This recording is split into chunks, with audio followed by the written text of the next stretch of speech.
Good evening, everybody. This is March 7th, 2019, a meeting of the Northampton City Council. My name is Ryan O'Donnell. I'll be presiding tonight. These proceedings, as always, are being audio and video recorded. And we begin, as always, with public comment. This is a chance for the members of the public to speak on any issue they wish. There's only two rules. First, please keep your comments to 3 minutes or less. And remember that this is your time to give your opinion to us. We don't engage in a back and forth with you, and the reason is because we have to post things on the agenda in advance if we're going to debate them, and we want to make sure everyone has equal time. So I have a sign-up sheet, and I'll go through it, and then if you haven't signed up, you can still talk after that. But the first person here is Sue Timberlake. Come on up, and the floor is yours. Hi there, Sue Timberlake, Ward 7. And I just wanted to say that I'm highly in favor of us doing optical here in Northampton. I realize it's a really long stretch. I lived in Belmont, was on the Cable Advisory Committee, and Belmont has its own municipal light department, which makes the whole discussion much easier, but it's still doable. And so I just wanted to say two things to you, maybe three, as you think about what you're going to do with this. One is that you break it into parts. You do the fiber, dark fiber, and whoever does that for you, that's sort of one part of the project. The other part is the programming and the customer service of what programs people want and all that, which is very complicated. And I hope you would get some vendor who would do the other half of that for you. And the final thing I'm going to say is that Verizon is already here. They are putting a microcell up next to my house. I think I came in and testified in the hearing on that night. But that means that they've run optical fiber to nodes within Northampton. And so there seems like there would be some way for you to be able to piggyback onto that. It's a very long stretch. I really hope you do it. I moved out from Belmont, and we ended up getting FiOS after we trained all our wire linemen to do optical fiber. So we had them all trained up. We were all ready to go. And then Verizon put FiOS in the whole town. So it was a little competitive edge. We also owned the cable system at the time, so it was a little competitive. But it's doable. I hope you just, grab the bull by the horns and let's do it. Thanks. Thank you very much. I'll ask Mark Hamill, please.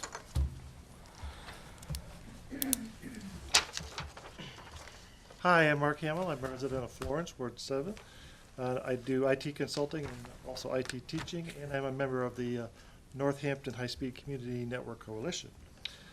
2 weeks ago, at your first reading, you approved the mayor's capital improvement program. As you know, his program allocates money to study a municipal network for Northampton.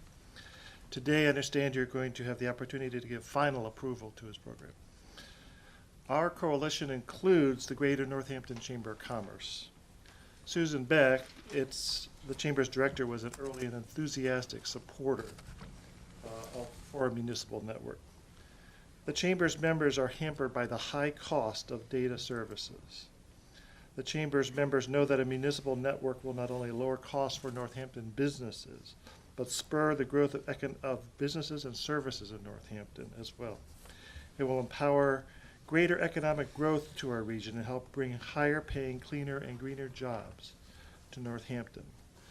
The old model, the one we have now, where most instances incumbent cable providers become the only provider of high-speed internet services, this is breaking down.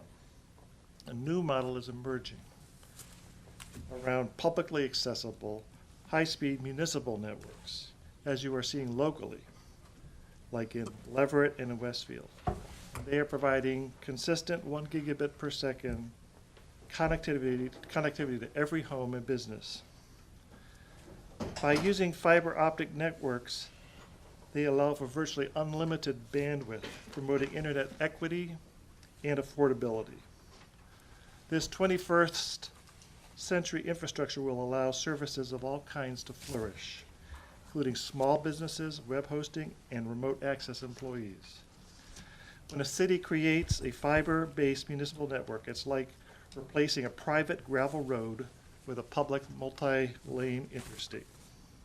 The next step for creating this important digital highway here in Northampton is to approve the Mayor's Capital Program. We urge you to do so. Thank you. Thank you. Appreciate those comments. Ryan Cheevers Brown. Hi, Ryan Cheevers Brown, Vallone Drive in Leeds. I was also here 2 weeks ago to speak at the hearing about the municipal fiber network and approving the capital improvement plan. So I also came to please ask you to approve the plan with the fiber study in it, as I think it's extremely valuable. Since then, I have actually managed to get in contact with Comcast about what these kinds of speeds that that our potential network would have. That made no sense. But anyways, for a gigabit symmetrical connection from Comcast is between $1,000 and $1,200 a month. That's in addition to up to $50,000 to run the actual fiber line from them to your home or business. I found that out about a week ago, and I just figured I should share it. So yeah, other than that, please approve the capital improvement plan. I'd really like to see a positive study on a fiber network in Northampton. Good, thank you. Now let's see if I'm reading this correctly. Is it Laurie Davis Delano?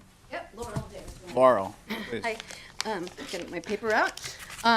There's another person that was gonna come speak on the flag logo issue named Amalia Forhawks, but she's having a family medical emergency, so she can't make it. So I apologize, I'm gonna leave as soon as the comment period's over, but I'd like to thank you for all your work. I am a white sociologist who studies representations of Native Americans in US popular culture. Most recently, I was on an academic team of researchers who studied this topic for a big program called Reclaiming Native Truth, which was managed by First Nations Development Institute. Besides the question of whether Massachusetts wants to affirm the use of violence in a general sense, there are obvious problems with the state seal related to Native Americans. As you know, and there it is right there, the seal celebrates violent genocidal colonialism against Native Americans. But in addition, today, just to set a little context, the representation of contemporary Native Americans is virtually absent from US popular culture, while the representation of Native Americans from the past is sprinkled throughout popular culture. And this leads to the widespread belief that Native Americans are a people of the past, and the seal contributes to that message.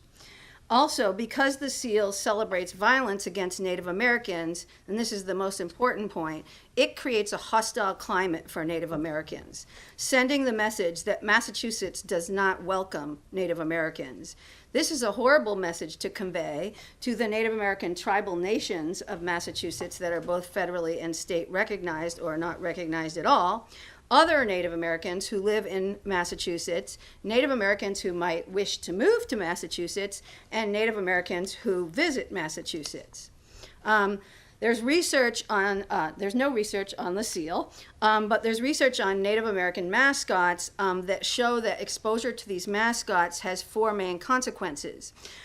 Generating anxiety and stress, like which is the hostile climate response, reduced self-esteem, reduced imagination of how you can imagine yourself in the future, and reduced faith in one's Native community. For non-Native Americans, exposure to the Native mascots is shown to increase stereotyping and prejudice, which of course is not educationally sound. And I just imagine that we would have similar findings with other representations, because I've studied some of the other representations, not that one. And every time I see that logo, I feel anger towards the state of Massachusetts.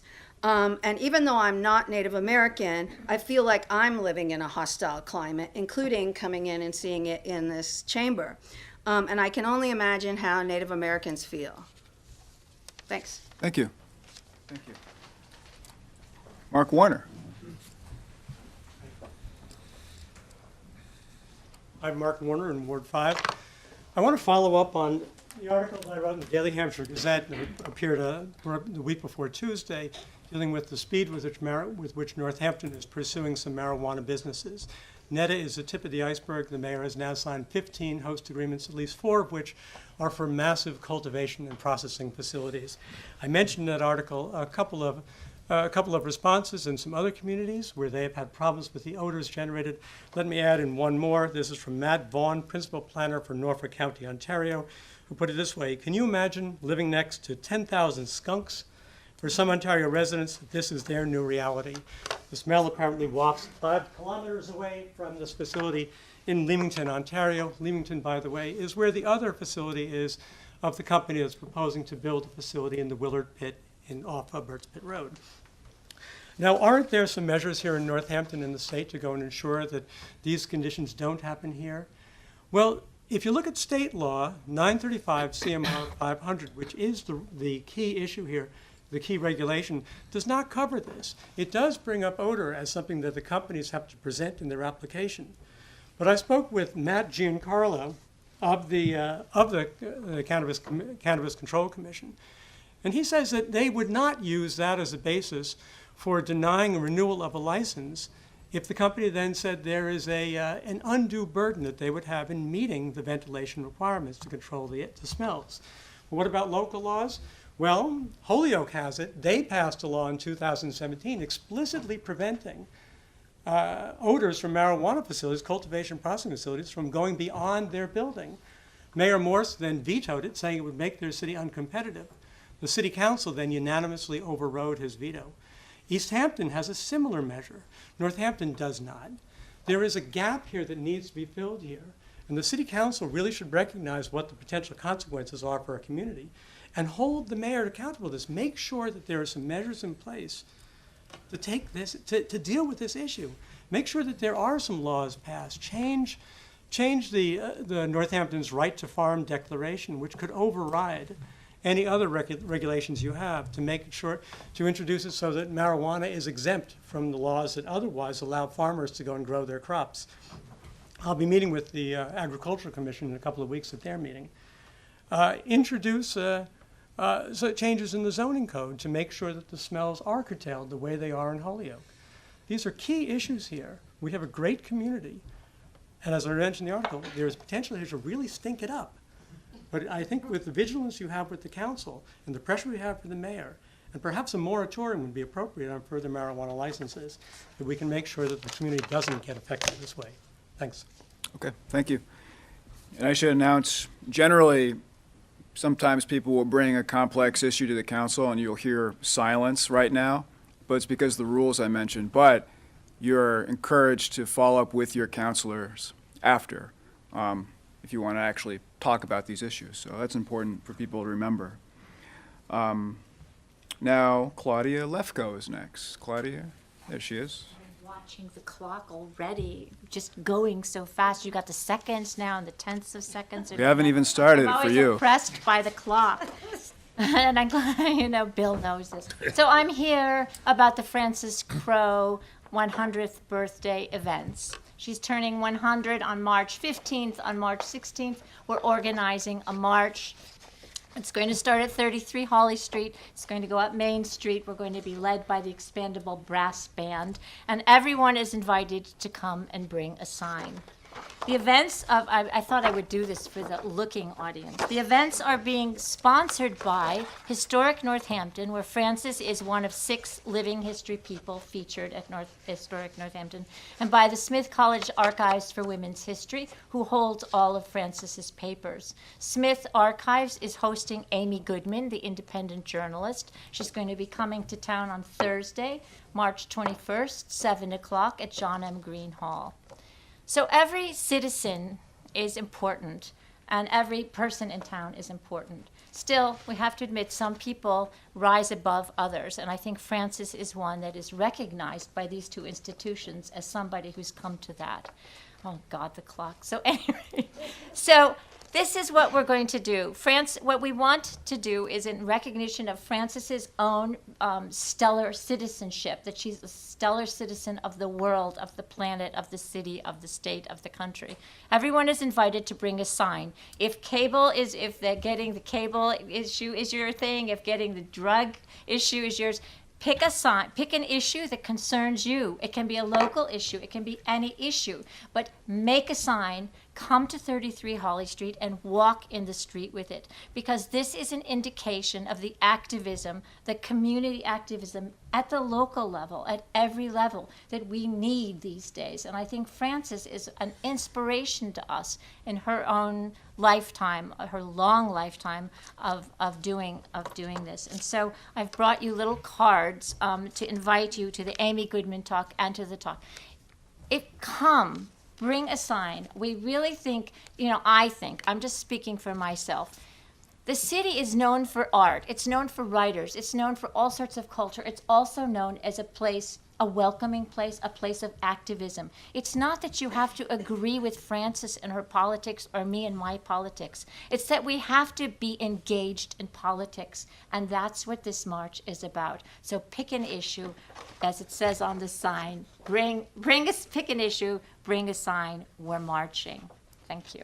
Good. Thank you for that announcement. Sam Hopper is next.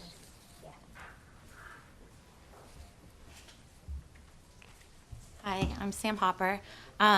Just want to start off by saying I'm really proud to live in this city, and part of it is all the work you do, including creating and supporting a resolution that supports changing the state flag and seal. But I'm speaking tonight in my capacity as district aide for Senator Jo Comerford. She wishes she could be here tonight, but session went late, so she's actually still in Boston. She's a very proud co-sponsor of the legislation in the Senate.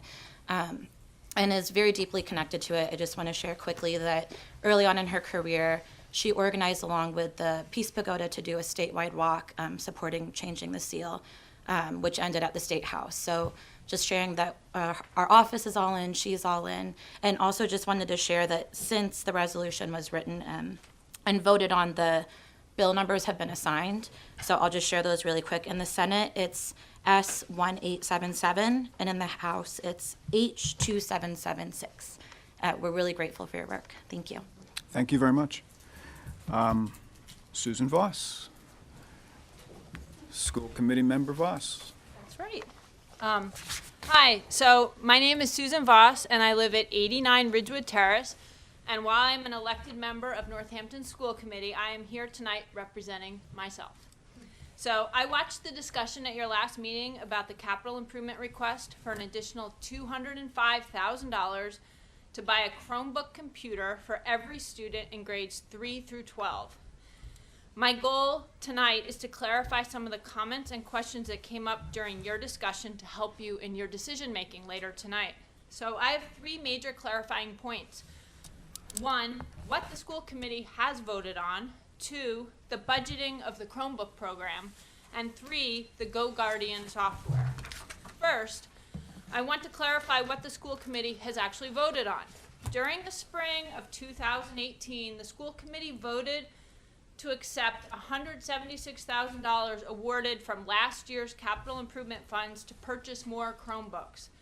This fall, on October 11th, 2018, the school committee discussed the request that is in front of you tonight for an additional $205,000, but we did not vote on this current request. 2, there appears to be a mismatch in the accounting of money and Chromebooks and no long-term budgeting, from my perspective.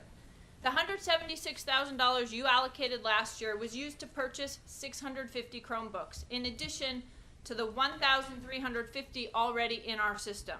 Northampton now owns about 2,000 Chromebooks in our schools. 300 more Chromebooks are needed to provide each of the teachers and students in grades 3 to 12 with their own Chromebook. A Chromebook with its Google license costs $235. Thus, these additional 300 Chromebooks should cost about $70,000. It is not clear why the current request to you is for $205,000. At the school committee meeting on October 11th, I asked for this amount to be justified, as it is a $50,000 increase over what was proposed last year, and substantially greater than what is needed for the stated goal. I was told there are additional expenses, and examples given included cases for Chromebooks and stickers to block the camera so that third parties would not be able to take pictures. The school committee has never seen a 5-year budget for how the one-to-one Chromebook program will be sustained. The school committee was told that the Chromebooks will last 5 to 7 years, which I find very optimistic.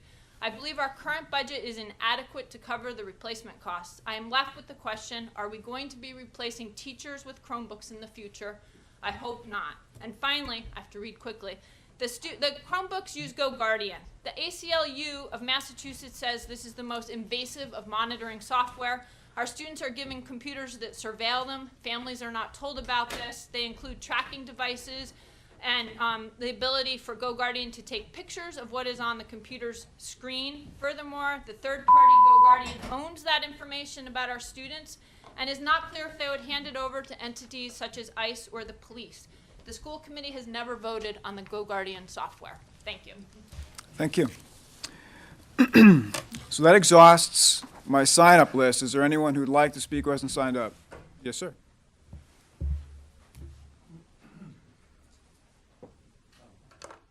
Thank you very much for allowing me to speak. My name's David Detmold. I'm from Montague, although my family still lives here in Northampton and has had quite a lot of history here, but not as long and deep a history as the native people who are still remembered in some place names around here, such as Nonotuck and Norwottuck. And it's interesting, when we were researching the whereas clauses for the resolutions for here in Northampton, we looked into the story of the two tribes that once shared this place, and even after European settlers came to Northampton, they continued to live here for about 20 more years before they pretty much voluntarily packed up and moved to Scaticook for a number of reasons. But I think it's important to remember that a lot of their descendants still live in the Northeast, and a welcoming climate in Northampton may be welcoming to people who once lived here long ago. They would feel welcome again. And so I want to thank Elisa Klein, Bill Dwight, and the other counselors who have supported bringing this resolution forward. I want to thank Lindsay Sabadosa for taking the lead with Joe Comerford, who has been referred to as a co-sponsor, but really took the lead in this. And Amalia Forhawks, who wished to be here tonight, to thank them, said on the air on the Florence local radio station a week or so ago, this was the first time legislators had ever spoken to her and asked her opinion on any issue. So I want to have a lot of deep respect for the work that Senator Comerford and Lindsay Sabadosa have put into, consulting with Native people about how they feel about that flag. And I just want to say that when I went to a hearing on this, I'm new to this. This has been a 34-year effort on the part of Byron Rushing in particular, and many of his co-sponsoring legislators. He's no longer in the legislature, and we're going to hopefully pass this bill in honor of his 34-year effort here. That's a long time to stall something in committee about racial justice. And really, it's just the flag of Massachusetts and the flag of Mississippi that continue to be the subject of controversy over their white supremacist symbolism. And does Massachusetts really want to be in a race with Mississippi for who can hold on to these offensive images of racial superiority for the whites over the native people of this land or the African American people of this land? No, I don't think we do, so I would urge you to consider supporting this, passing this, and also remember that in the 3rd grade, all social studies classes study state symbols as part of the core curriculum, and these are unhealthy images to continue to pass along generation after generation. So I thank you very much for your support. I'm going to leave you with a flyer. Thank you. Anyone else? Representative Sabadosa. Thank you. I'm in such an unusual position tonight of coming before you to ask you to pass your resolution in support of changing the Massachusetts state flag and seal so that you can send your resolution to me and recommend that I support the legislation that I filed. But I'm so grateful that you've taken up this issue. I can't tell you the number of people who come to the State House that I bring to the well. And the logo and the seal are right there in front of them, and they ask constantly why. I don't think it's something people think about. It's in this room. I've been in this room many times. I don't know how many of us spend a lot of time thinking about those symbols, but they are important because they represent what we stand for and what our values are. So I was honored to take up this legislation. I was honored to meet with people in the community who thought that I could carry on this tradition. I was honored that Representative Rushing let me take it up after he's carried this flag for so long. So I thank you for this tonight. In the House, it is H2776, and I just want to mention that I have co-filed this with Representative Nika Alaguardo, who is an amazing human being and a dear friend, because she is from the eastern part of the state. So what we wanted to do is to make sure that this was a coalition, that we were working together right across the Commonwealth. And by passing this resolution, along with other towns, you are signaling to us that this is important. So I look forward to seeing you pass it, and thank you. Thank you very much. Anyone else? Well, no double dipping, unfortunately. Sorry. We all know you anyway. We know where to find you. So let's see. Any other new comment? All right. Well, hearing none, we will convene. I'll ask for a roll of the council. Here. Present? Here. Here. Here. Here. Okay, so we are convened. First, we have a public hearing. I'd ask the public to subdue their conversations if they're on their way out, so everyone can hear the exciting stuff that we have on our agenda. And the first exciting thing is a public hearing to consider the FY 2020 water and sewer rates. So I'd ask for a motion to open the hearing, please. Second. All those in favor of the hearing, please say aye. Aye. Opposed, abstentions, so we are open. And I guess I'd like to begin, if I may, by inviting our stellar Director of Public Works, Donna Lascalia, to maybe give an overview of this year's proposal, if you would favor us with that. Thank you, Counselor. Good evening.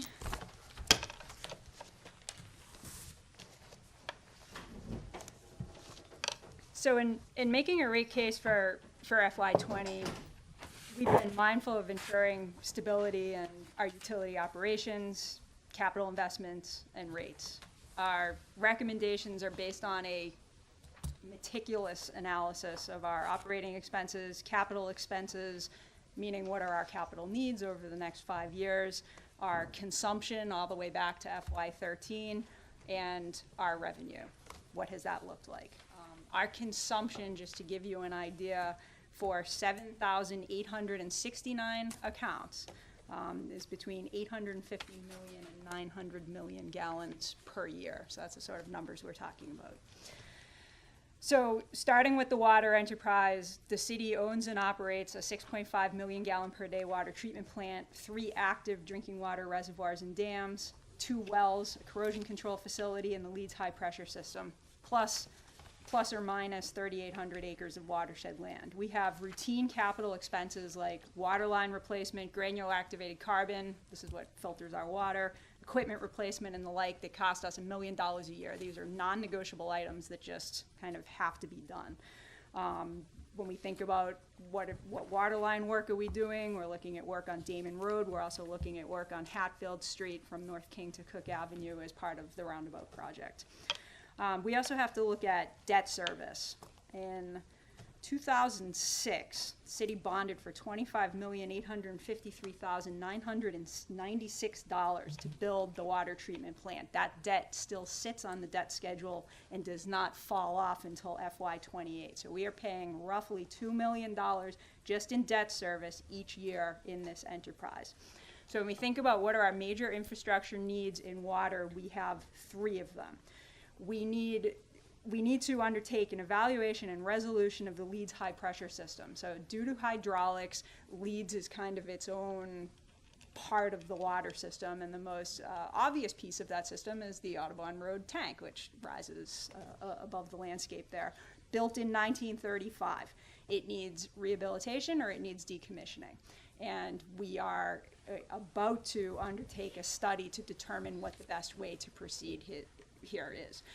Either way, we are looking at about $1.5 million expenditure to either decommission or rehabilitate, as I just mentioned. And our way forward will be known once the study is complete. We also have a transmission main, 20-inch transmission main, which is one of two, which bring water from the water treatment plant in Williamsburg into the city. And I've mentioned this now for the past couple of years.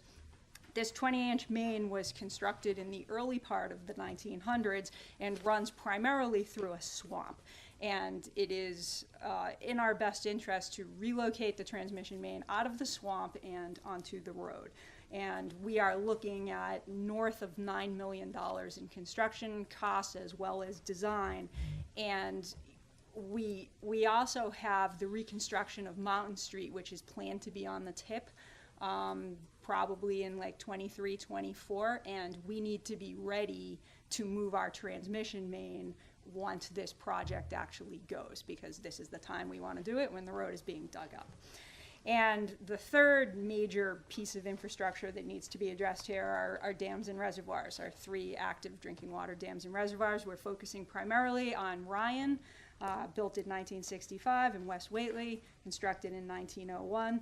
We just received a grant for $250,000 from the state to design upgrades to the dams. We're looking at about $850,000 in total design costs and about $10 million in construction costs over the next 5 years. So what are we actually addressing? What are we constructing? We have spillway deficiencies. What does that mean? It means that the dams could overtop in a heavy rain event, like a 100-year flood event. That leads to loss of water impoundment. So now we've lost our water and potential loss of property and life downstream of the dam. So it's obviously something that we want to get out in front of. So we are looking at upgrades to the spillways and upgrades to the spillway of the West Whately Dam, and actually raising the top of the Ryan Dam by 1.5 feet. So if you look at the sum total of these 3 projects, it's actually, in the capital plan, very close to what we paid to construct the water treatment plant. So that gives you the idea of the sort of capital investment that we're looking for over the next 5 years. So when we look at the rate increases in water, we are projecting that we will raise about an additional $160,000 in revenue, and that revenue will be used to create debt capacity or to fund with cash these projects as we start to undertake design and then construction. So moving to the sewer enterprise, we own and operate 110 miles of pipes. That's our collection system. We have 7 pump stations, a 15 million gallon per day wastewater treatment plant. So just like in water, we have routine capital expenses, sewer line replacement, equipment replacement, about $880,000 per year. Again, non-negotiable stuff that we have to do. We're currently targeting the Masonic Street parking lot, where we have a lot of inflow and infiltration in our sewer line. That's our next big project. But then we have the major capital investment that I'm sure everybody here is very familiar with, and that's to our wastewater treatment plant, which hasn't really seen any measurable or sizable upgrades since the late 70s, except recently. So what has DPW been doing since I was last here? We've actually done quite a bit. We have hired an owner's project manager and a design firm. This is in accordance with Massachusetts procurement law. We've invested about $1.6 million in these services. We have converted our chlorine gas disinfection system to sodium hypochlorite, which is far safer than chlorine gas. And we're at about 10% design on electrical and process upgrades that are going to be pushing $12, $13 million probably towards the end of this year. That project will go out to bid. So the work at the wastewater plant, which has been talked about for many years, is actually happening, and construction is as close as it's ever been. While our focus is currently on the plant, and we're looking at between $12 and $15 million worth of actual construction work that's going to happen, we definitely need to broaden our scope. We need to look at our collection system, and we also need to look at our remote pump stations. These are lift stations all around the city that, due to hydraulics, are needed to move the sewage to the plant. So these are things we need to be paying attention to as well, and there's a cost associated with that. So 5-year plan, we're looking at north of $26 million for these upgrades, and there is definitely more behind that. Sort of keeping your foot on the gas pedal, if you will. So the rate increase we're projecting is going to bring in about $150,000 in additional revenue, which will again create debt capacity or be used as cash to fund these projects. So overall, when you look at the rate impacts, you know, what will the rates that we are recommending do to the average residential customer? We have 5/8 meters as most of what the residential customers have in the city. So if we have 7,869 accounts, 84% of those people have 5/8 meters. So the average residential customer uses about 11,220 gallons per quarter. And we measure that in CCF just because that's the way utilities measure. This quarterly water rate increase will come out to $1.65. That's an annual increase of $6.60 on the water side. Sewer is billed at 80%, and quarterly sewer increase will be $1.80. Annual sewer increase, $7.20. The combined impact of this on the average residential bill quarterly is $3.45. Annually is $13.80. Great. So this is thank you very much. This is a public hearing, so we're going to turn first to the members of the public, and Director, hope you can stick around. We'll find out now if there's anyone who would like to comment on the proposed water and sewer rate increases, for or against or neutral. Okay. Hearing none from the public. The way this is going to work, of course, is we have the actual order on the agenda in finance, and then it's going to come to the city council and vote on it. It's eligible for discussion at any of those points, but right now, are there any questions from the council, maybe for the director, on any of this?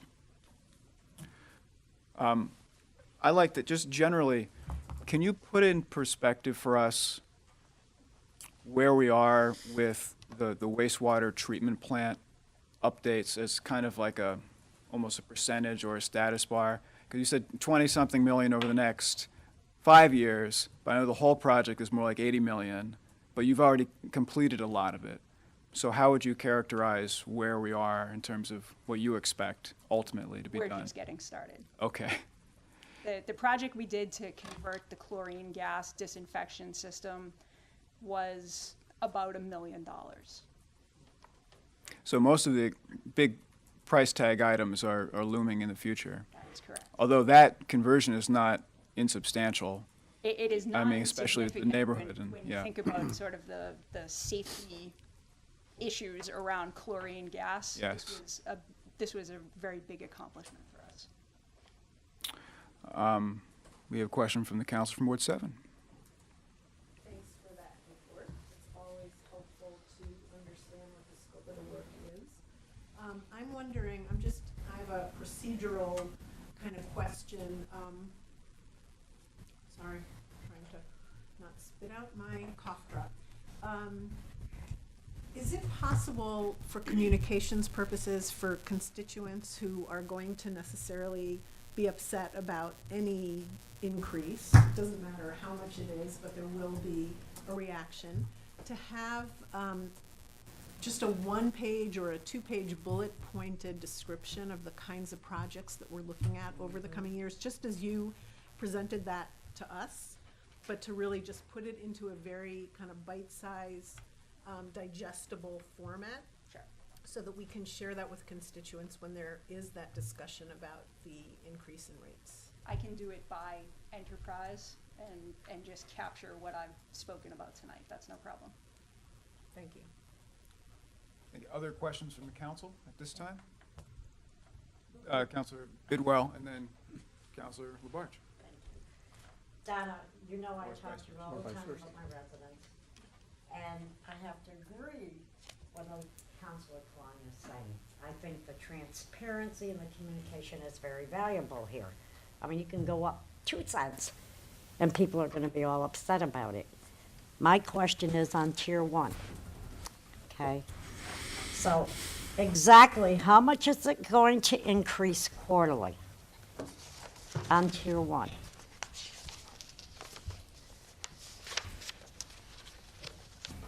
So tier one usage is currently at $4.40, it's going to $4.51.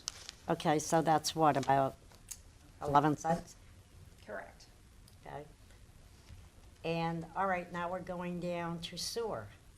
That's a biggie on my ward. How much would that be? $7.67 to $7.86. Quarterly, correct? Correct, well, that's the CCF rate. Oh, okay. So the quarterly increase, the numbers I cited earlier are just for an average residential bill. Okay. So, you know, your average person is using 11,000 gallons, that's more or less tier one. That's tier one usage. Okay. So, you know, what we're looking for increases here are extremely modest on a quarterly basis. I mean, we're looking at, you know, $1.65. Modest, but we do have some people, like I told you, and I agree with Councilor Klein. You can go up a penny or 2 cents, and they're concerned. And I think also, when the mayor did have a hearing in the hearing room, it was very valuable, very valuable. And now, we're on TV, they're hearing it, and I'm hoping that what Councilor Klein had suggested does happen. Because we're gonna get phone calls. Okay, Councilor Bidwell. Thank and you. Councilor Carney. Yes, thank you as well for the excellent analysis and presentation. And also following the line of transparency, the tours that you have made available to the facilities, water treatment, sewage treatment, have been very helpful for those who actually avail themselves of the opportunity to spend a morning at one of the other of the plants. But again, just in the interest of transparency and putting it out there that we welcome folks to come and take a look and see for yourselves. So I assume there will probably be opportunities for such tours, but I want to encourage that. Thank you. Public Works Week is Coming up. and that's typically when we open the plants up. Councilor Klein. Director LaScalia, I just heard you say $1.65, and I wanted to put that into context. I think you were saying $1.65 a quarter would be an increase likely for the typical tier one? Correct. Typical tier one usage, the quarterly water portion of their bill would Yep. increase by $1.65. I see, or about 50 cents a month.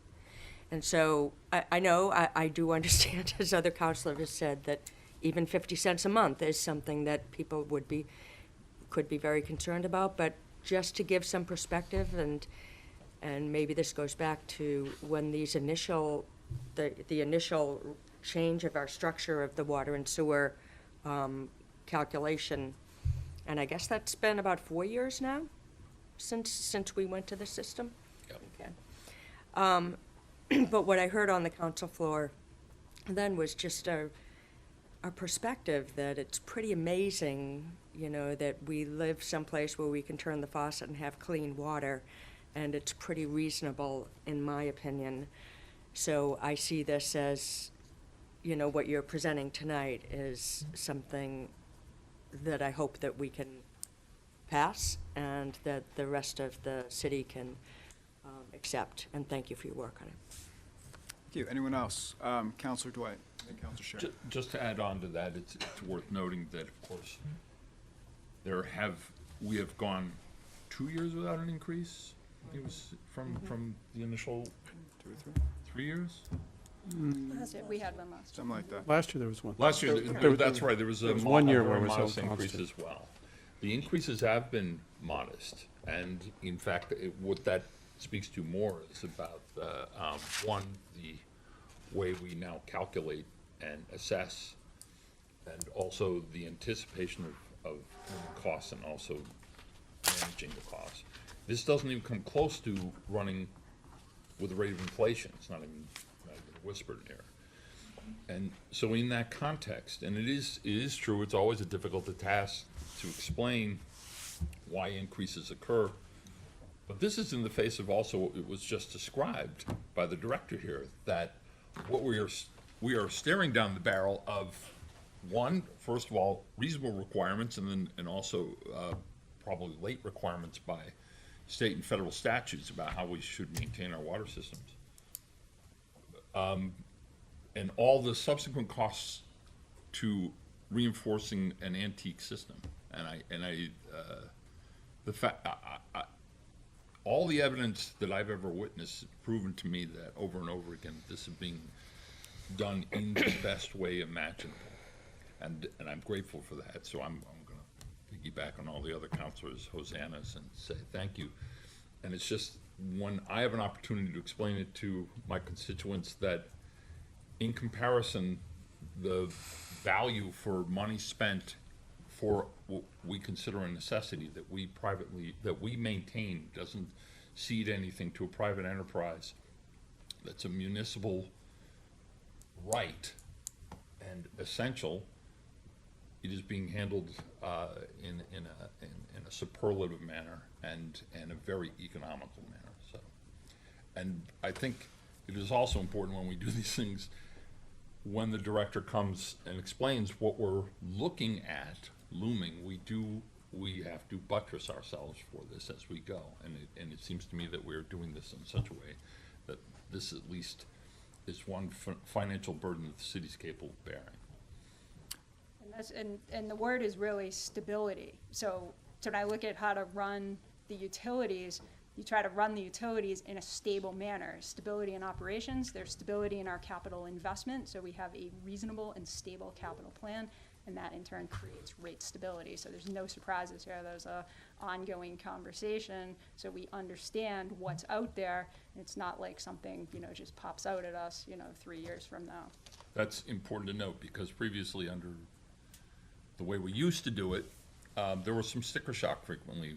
Sometimes there would be big price spikes, which did cause meetings that Council Labarge referred to where the constituents were understandably upset when there was a significant price increase, without much explanation, by the way. And that's so every analysis we do and every decision we make is predicated on a commitment to stability across the board. And it starts with how we're running our daily operation, but then sort of, transcends that and ultimately lands here.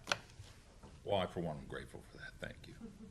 Good. We had Councilor Shara and then Councilor Labarge. Councilor Dwight largely said what I was going to say, though more elegantly than I'll say it now. I mean, as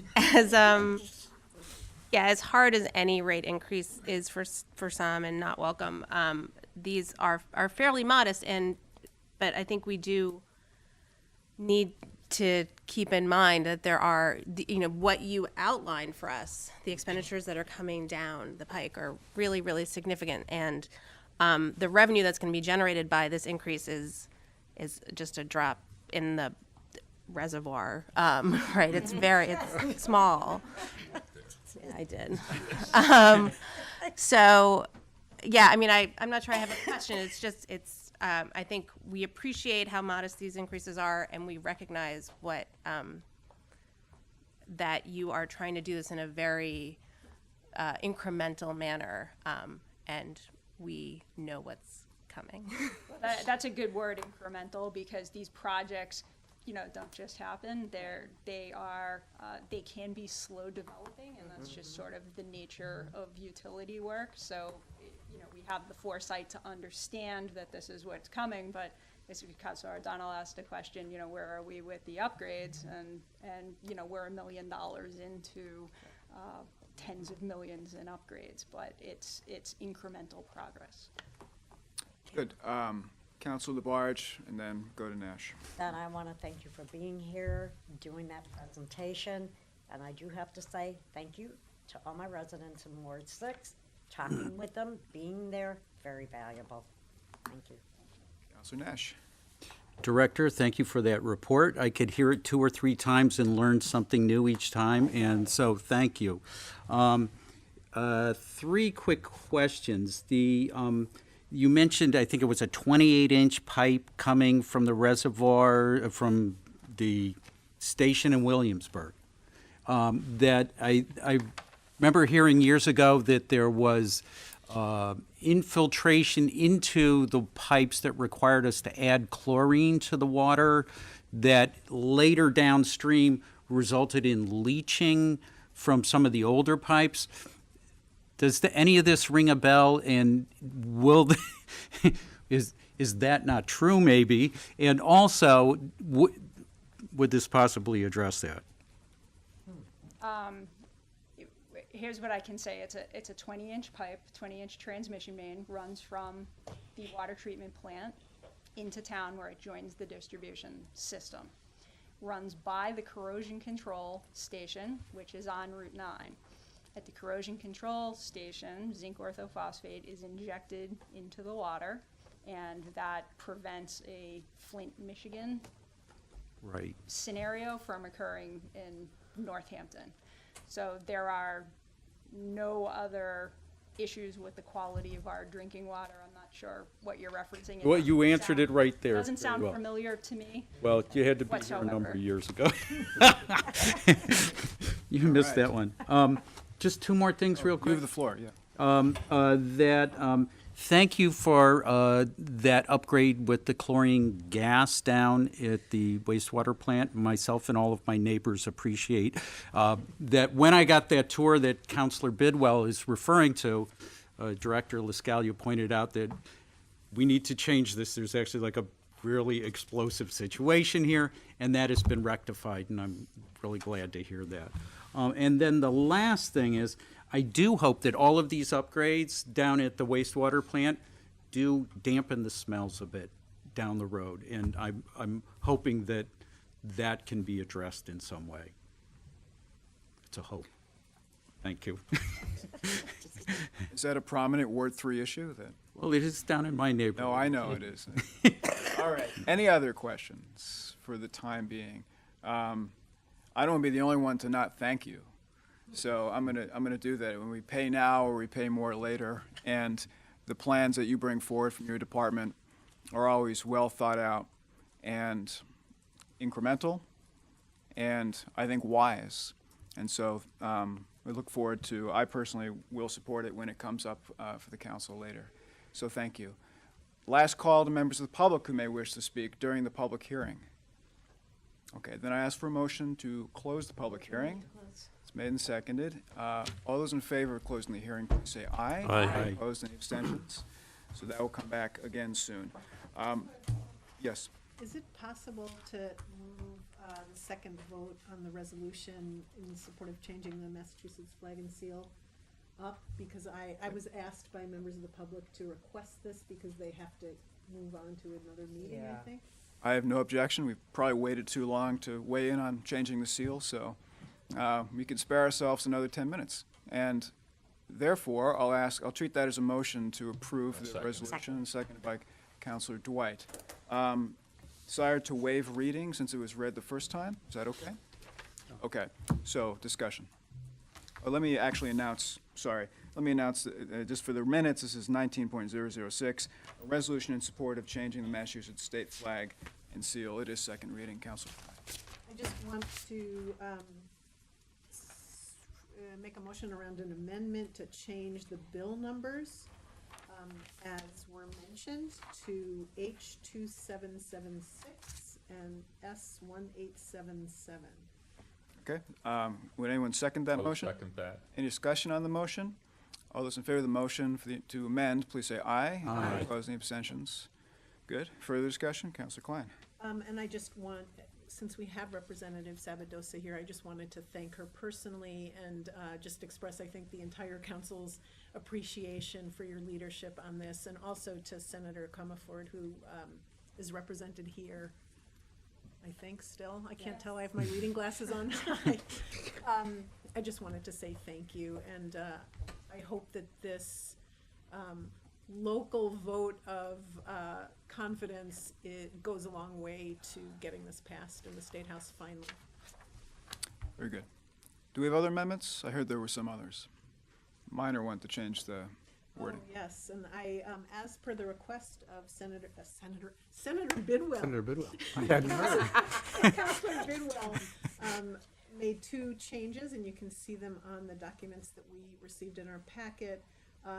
There were two places where I used the term state of Massachusetts. They are now Commonwealth of Massachusetts, as per Councilor Bidwell's request. That's, I'll treat that as an amendment. Yep, and so. I'll second. Second by Councilor Dwight. Any discussion on that amendment to change state to Commonwealth? Okay. All those in favor, please say aye. Aye. Aye. Opposed, any abstentions? So that's good. Any discussion on the resolution itself as amended?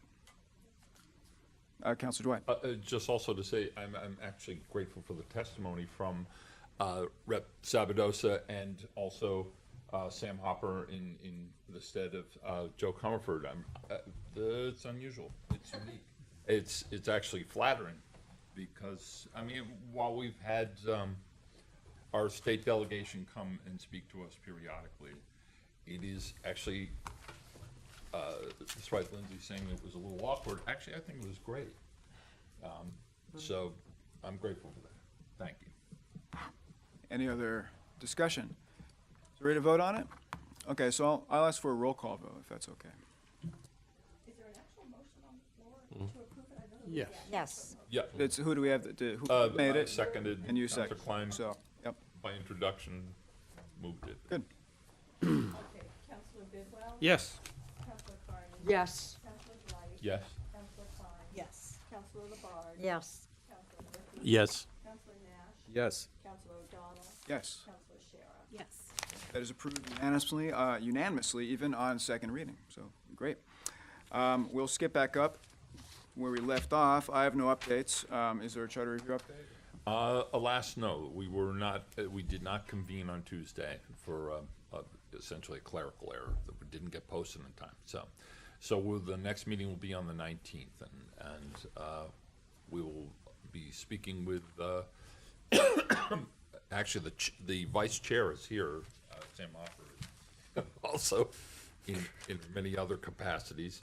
But I believe on the agenda is elected officials and department heads? Okay.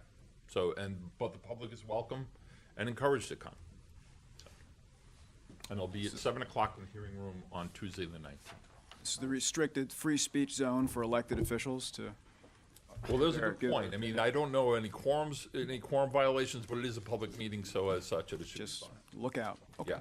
Thank you very much. So, any other committee chair updates? Hearing none.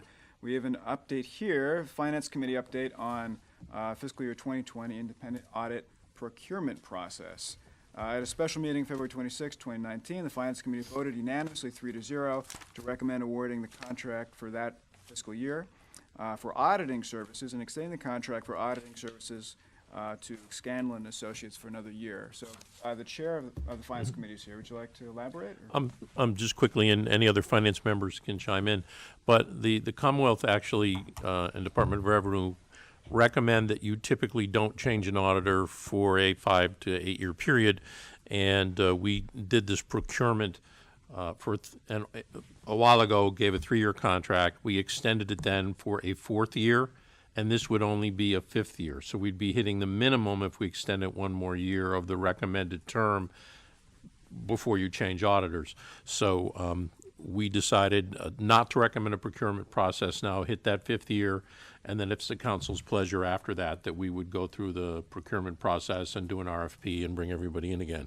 I think everybody was really pleased with the last process we did. It was thorough. We had a lot of folks here. So we've got down how to do it when the time comes. It just made sense to the committee to recommend, let's get this one up to the 5th year, and then at that point, see what the wishes are of the council next year this time about going through procurement again.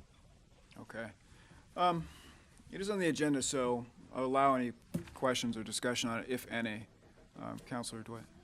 Just note that this actually came up on charter review as one of the points of discussion about actually embedding language mandating review and/or changes of the auditor over a prescribed period of time for the reason of getting fresh eyes on the analysis. Scanlon served us very well, and as Councilor Murphy pointed out, we did have it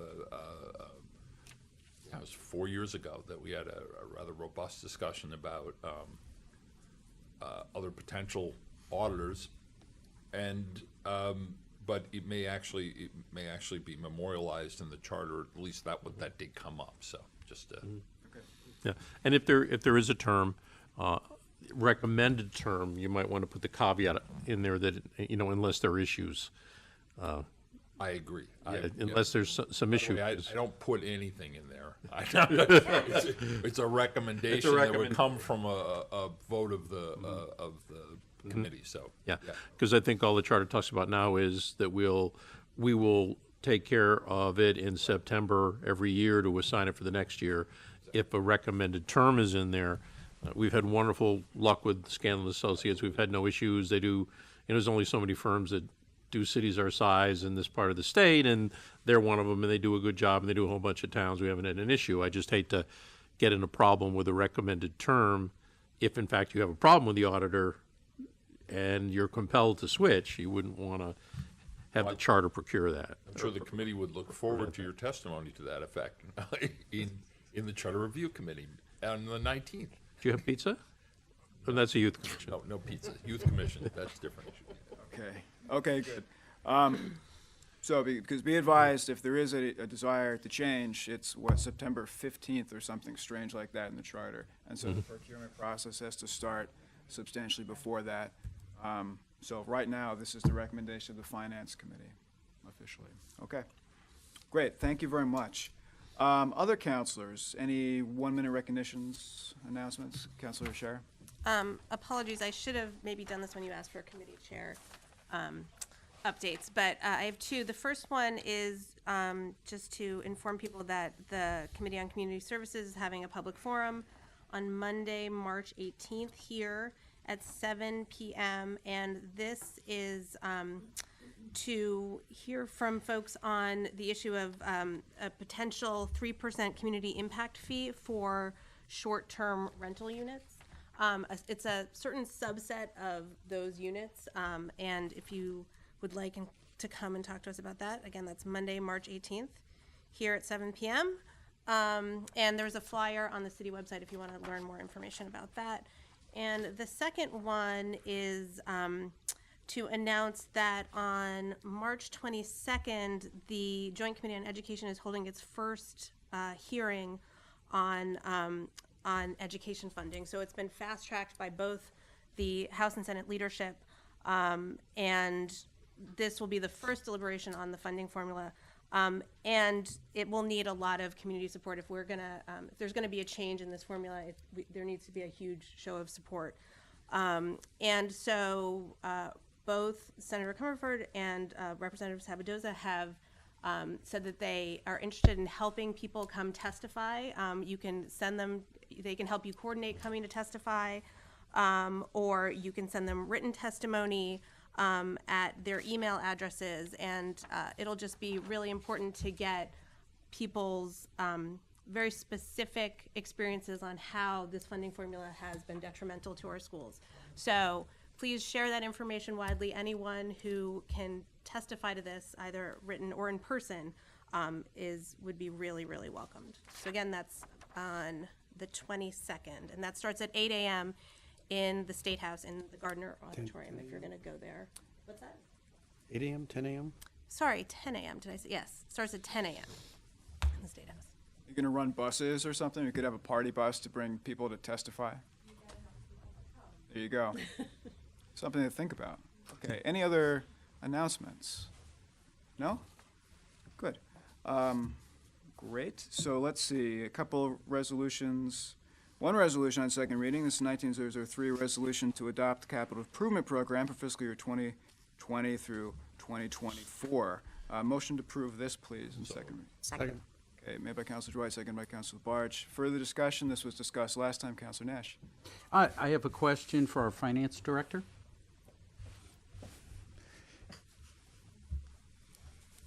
Yeah, so we had a communication via email that had to do with the capital improvement plan around cemetery projects. And you sent me a clarifying email. Could you, because when I looked at the capital improvement plan, it looked like that the financing had been cut, when in fact, within that plan, the plan is cut, but there's actual grant money that's coming back in. Could you speak to that? Actually, I think the DPW director has Okay, more then- information on that than I do about the grant that we got for the cemeteries. Yes, we received, in working with the Office of Planning and Sustainability, we received 2 grants, one of them is from Mass Historic, but they totaled $150,000. And so, and the other is CPA funding. So we're able to take that CPA funding and the Mass Historic grant totaling $150,000 and steer that into gravestone restoration. So actually, if you look at the totals with the grant money and the capital money that we've requested in the plan, is actually comes out to more money than Thank was anticipated. And this way, we'll preserve more in the perpetual care fund. Right. So. I appreciate that, thank you. That And was I, it. and I do want to just remind the council that the actual funding orders for the projects in 2020 will be coming to you at the next meeting. There'll be approximately 12 orders. You know, we'll have one for the free cash and the various funding sources. So your actual decisions to fund things will be at the next meeting. Yeah, that's an important point, especially considering some public comment. Maybe Councilor Driver was going to raise this as well, but the charter requires us to vote on the acceptance of the plan, not the funding. That was my point. Okay. That there was some testimony in public comment that suggested that we were approving funding. And in point of fact, actually, we're approving a plan or disapproving, depending. But one would presume we're going to approve it, and it is not allocating or approving any funding for any of the programs now. And it's worth, anyone who was paying attention to that should hopefully now notice and now know that that's not what we are authorizing to fund, so. The only project that you've approved funding for that is in this capital plan is the 2.5 million for the paving. Right. But other than that, all the other projects will be before you at the next meeting. And we did that in order to get the calendar moving, so. Correct. Thank you very much. And any other questions or discussion in the council at this time? No? Okay, so the motion's on the floor. I'd ask for a roll call on this resolution, please. Councilor Carney? Yes. Councilor Dwight? Yes. Councilor Klein? Yes. Councilor LaBarge? Yes. Councilor Murphy? Yes. Councilor Nash? Yes. Councilor O'Donnell? Yes. Councilor Shara? Yes. Yes. Okay, that is approved in second reading. Now we're going to jump to 19012, a resolution establishing a select committee on pesticide reduction. This comes upon the recommendation of Councilor Lisa F. Klein and Councilor James B. Nash, March 7, 2017. So I'm going to read it. Whereas Section 2.6.3 of the Northampton City Council rules provides that the City Council may, quote, establish select committees for the purpose of considering a particular policy or issue. And whereas in Goal EEC-4 of the Sustainable Northampton Comprehensive Plan, dated January 2008, objective number 9 calls for Northampton to, quote, reduce use of toxic substances being released in the environment, including pesticides, herbicides, high VOC paints, and other listed toxic chemicals. And whereas the U.S. Environmental Protection Agency, EPA, has declared that, quote, the commonplace, widespread use of pesticides is both a major environmental problem and a public health issue, end quote. And whereas pesticides are poisons that are known to cause harm to more than just the pests that they are supposed to target. Human exposure to pesticides has been linked to a range of serious illnesses and diseases in humans, including, but not limited to, asthma, childhood and adult cancers, degenerative brain diseases such as Parkinson's disease, neurological disorders, birth defects, depression, anxiety, and attention deficit and hyperactivity disorder, ADHD.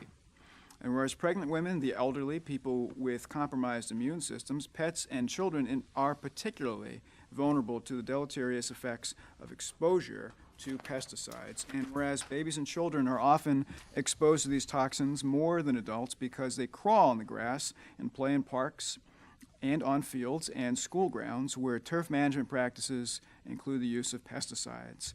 And whereas the use of pesticides is associated with the precipitous decline of pollinators and birds. In fact, most types of bees are in steep decline in the United States, and in 2018, Massachusetts beekeepers lost 65% of their honeybee hives, a rate 25% higher than the national average. And B, the American Bird Conservancy has listed 113 pesticides that have caused direct bird mortality.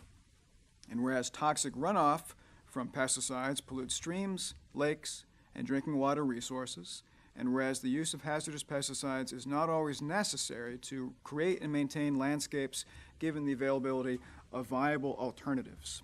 And whereas towns, cities, states, and regions all over the world are banning the use of some pesticides and requiring both organic and IPM management of municipal green space and agricultural areas, now therefore be resolved that the City Council of Northampton hereby establishes a select committee on pesticide reduction as follows. Number one, the council president shall appoint up to 8 members to the committee by April 12th, 2019, including A, 2 members of the city council, and B, up to 6 city residents who possess expertise in the professional fields of agriculture, recreation, forestry, turf management, organic and/or IPM land care, conservation, public health, and/or related fields, who are representatives or who are representatives from the public schools.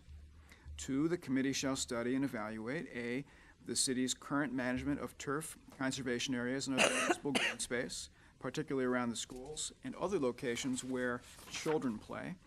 B, alternatives to pesticide use, including but not limited to integrated pest management and organic management. C, policies and practices from other jurisdictions to reduce pesticide use. D, estimated costs as well as potential grants instead of programs and other financial resources to implement pesticide reduction projects. E, recommend benchmarks with respect to the goal of achieving an overall reduction in the use of pesticides consistent with sound pest management practices. And F, other related issues. Number 3, the committee shall convene by April 26, 2019, and then meet as determined by the committee. 4, the committee shall submit a report to the City Council by October 15, 2019, that includes practical and legislative recommendations to reduce pesticide use in Northampton. 5, the committee shall be a public body. 6, the committee shall not be staffed by the administrative assistant to the City Council unless otherwise determined by the council president. Okay, motion to approve that. Motion to approve. Okay, made by Councilor Klein, second by Second. Councilor Labarge. Discussion, please. Councilor Klein. I want to read a footnote that goes with the resolution to start, because it's important. I think people's first question is, when you say pesticides, are you talking about herbicides, fungicides, rodenticides, all of those?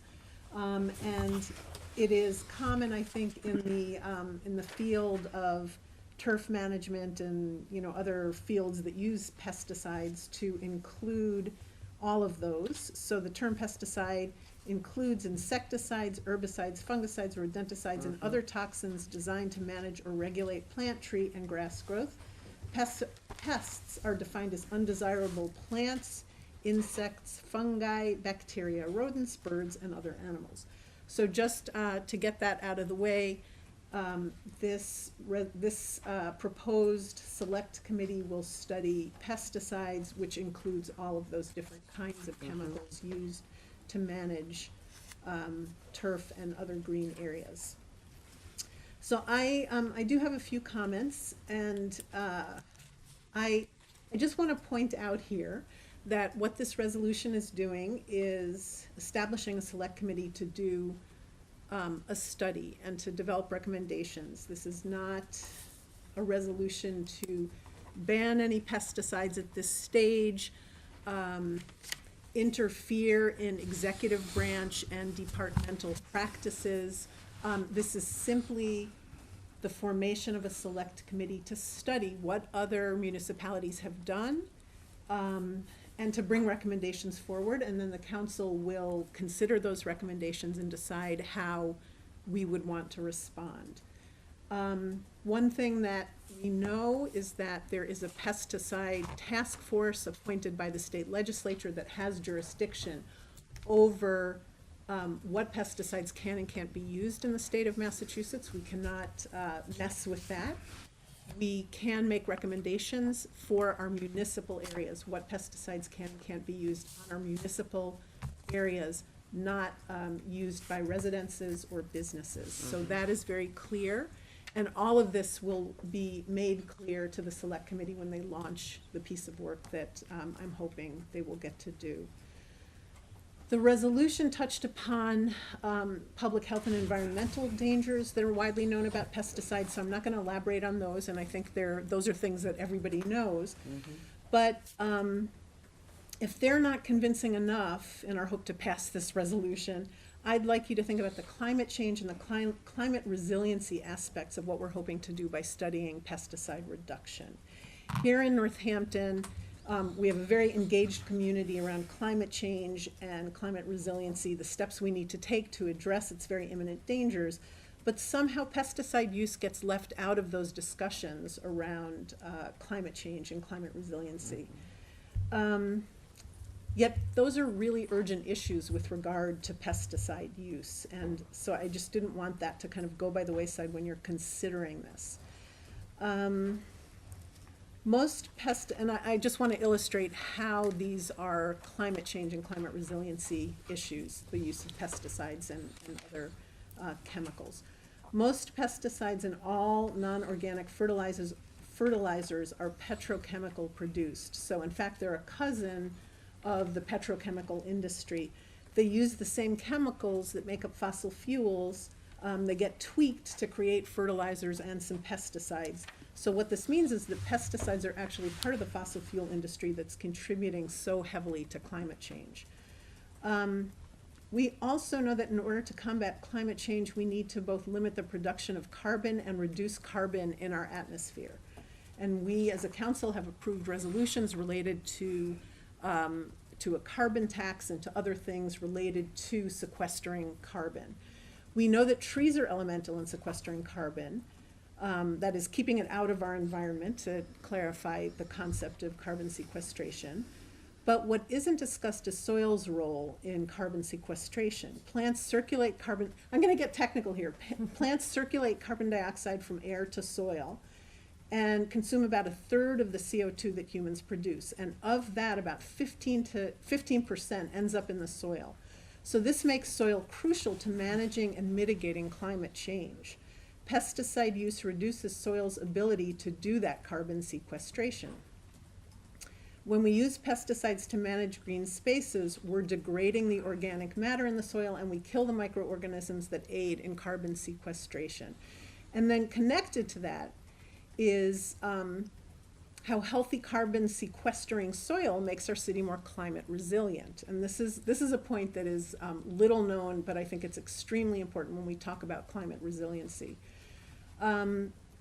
Carbon is essential for soil fertility. Carbon aids in the decomposition of plants, bacteria, fungi, microorganisms, small insects like earthworms, to release organic matter and nutrients like nitrogen and phosphorus, which then aids in plant growth, which then gives structure to the soil, thus making it resilient to erosion and able to hold water. So when you're using pesticides, you're increasing the likelihood of soil erosion. The soil becomes unable to absorb rainwater and thus increases the risk of flooding. But what it also does is it creates the conditions in which toxic runoff from pesticides makes its way into our streams and rivers, conservation areas, and drinking water sources.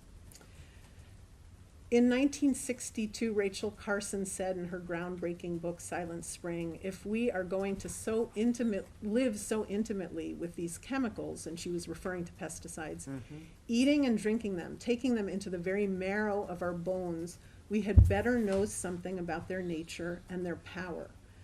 So this is what Councilor Nash and I are asking this council to do, something that was presaged way back in 1962 by Rachel Carson, to study and learn more about the presence of pesticides in our community and what can be done to mitigate their public health, environmental, climate change, and climate resiliency effects on our community. And I imagine there are going to be numerous questions about this, and we've done a lot of research, Councilor Nash and I, and we're very happy to answer them all. So hopefully we'll have a robust discussion here about this. Thanks. Councilor Nash. Thank you. As the co-sponsor, thank you for allowing me the floor. So I'd like to say thank you to Councilor Klein for asking me to join this effort. She has done considerable work pulling together this resolution, and I appreciate the opportunity to co-sponsor. Thank you, Councilor Klein. To my colleagues, tonight I don't expect that we that we will have much disagreement with about the numerous whereases at the start of this resolution. I'm sure you are all on board with the concept that pesticides can be harmful and that pesticide reduction is a goal we all share. I also expect that you are on board with the idea that this is an important discussion to have, that we should, as a city, have a thoughtful and productive conversation about the progress we have made around reducing the use of pesticides and explore ways we can improve. Now, tonight I expect the discussion to follow will focus on the idea of whether or not a select committee is the best way to go about this. I welcome this dialogue. I, too, initially found the idea of a select committee to be an awkward fit and shared this with my co-sponsor. However, through discussions with the mayor and Director Fiden, and again with Councilor Klein, I have determined that a select committee through City Council is the most viable way forward. I want to be clear that the intent of the proposed select committee is about exploring strategies for pesticide reductions over a range of city-managed environments. There is no preset intention to ban any substance. The goal is to discuss ways to use less pesticides and even consider methods where we use no pesticides at all.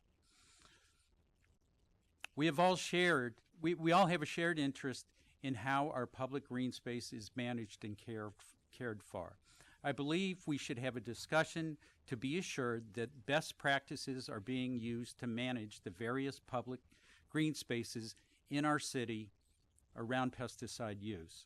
I think it is important that we know what efforts our city administrators are taking to address invasives and pests while also caring for our environment. I expect to hear a lot of good things from city departments. For example, while dealing with a constituent concern last year, Tree Warden Rich Parcelletti shared with me his aversion to spraying pesticides on trees and spoke about how his views have evolved as better information and different methods have become available. I expect to hear more stories like this from other city departments. We as a city are proud that much of our city is preserved from development. Much of this land is under the stewardship of private individuals and/or community organizations. We lease out farmland to farmers. We manage forests, wetlands, and fields through conservation groups. These citizens who log many hours of labor have a vested interest in a discussion concerning pesticide policies and should be part of such a discussion to share their expertise. For example, I would like to hear the great pains that the good people of Broadbrook Coalition went through to address invasives at Fitzgerald Lake. Lastly, and most importantly, such a discussion informs us all around how to best manage our private property. With so much of the care of our public space being done by private citizens, the information and practices they learn are brought back home and also shared with neighbors. On my property, I have a wide lawn and often plant a large vegetable garden. Today, I use only organic fertilizers and strictly avoid pesticides. Much of the way I care for my property has been learned from information from discussions with both my neighbors and the city. As my property abuts the Meadows Conservation Area, I've learned a lot about pest reduction from Meadow Cities Conservation Coalition, Montview Neighborhood Farm, garlic farmer Madge Everett, jack of all trades Ed Glowatsky, my neighbor Mac Everett, who works on the property next to mine, Town Farm, Conscom, the Ag Commission, our tree warden, Sarah LaValle, and our own planning department. How we manage our public spaces informs us on how to manage property on both private and public. It is this long list of diverse city departments and community efforts that leads me to reason that a select committee is the best way forward. I don't see a way for this discussion to fit into city services or community resources. And while a review of our sustainability plan is coming in the next year or so, current discussions leading up to this are focused on climate resiliency and regeneration. A needed discussion for sure, but these workshops do not delve into pesticide reduction. For this topic to get the attention it deserves, I ask that you, my colleagues, support this resolution to back a select committee on pesticide reduction to see how far we have come and explore how much more we can do. I want to thank you for considering my thoughts, and I welcome your ideas on how we can improve this proposal and move it forward. Thank you. Thank you, Councilor Nash. Councilor Dwight was next, and then Councilor Scher. Thank you both. I know that the entire time that I've served with Councilor Klein as a colleague, that this has actually been one of the critical issues that she's been focusing on, and has lobbied more enthusiastically than any other councilor. I don't think anyone can contradict me on that one. And I actually think this is ideal, because for a variety of the reasons that you Councilor Nash described, but we have a number of, we are working on sustainability. We're working on, we have visioning groups and discussion groups, inviting experts within the community and without the community to talk on issues for resiliency for climate change, or how we adapt, or how we plan to adapt to the crisis that most intelligent people accept as real. The same thing applies with issues relative to pesticides. This valley is one of the most fertile places in this country, and as such has actually also experienced a number of insults of various insecticides, or as they're generically called, pesticides employed, and there are consequences. Town of Whately, for instance, the wells were tainted to the point where they were considered dangerous and not usable for a large swath of the community, forcing them to go into a municipal water system at great expense. So I'm weighed down with this. In fact, actually, I applaud Councilor Klein's unique efforts, and now involving Councilor Nash. I think it's actually a great a synergistic combination. I think to be quite successful. I would also, there's a couple of minor points relative to the language and the construction that I would make. I would just request consideration for amendment. I hate acronyms, and particularly in something as dense as this is what we're discussing. At least an introduction, when IPM first shows up, an integrated pest management program, and in fact actually says IPM management, which was like saying PIN number. It's redundant, but it also would help if you actually say what IPM is there. Also, VOCs, of course, volatile organic compounds. I know not everyone's really hyped about that, but you know, we're making something that's going to be referred to, and it would be good, particularly for transparency, to identify the acronyms in the context of this. And It was read out loud. I heard exactly what it was. Okay, so I appreciate that. But that is my only criticism, and I wouldn't even call it that. It's a request for some modification. Councilor Scher. Well, thank you. I'm not sure I ever thought about what PIN is an acronym for, so you learn many things here every day.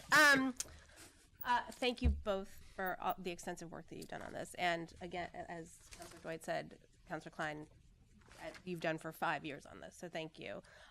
Councilor Nash, I have a question. So you mentioned that you spoke to Director Fiden and the mayor, and could you elaborate on that conversation, or tell us what they said? Sure. And I'm curious also, so our select committees, it's written in our rules that they can have city employees on them with the approval of the mayor. So I'm wondering if that was part of the conversation, and if you thought about I mean, obviously you named a whole bunch of city employees who have very valuable opinions on this.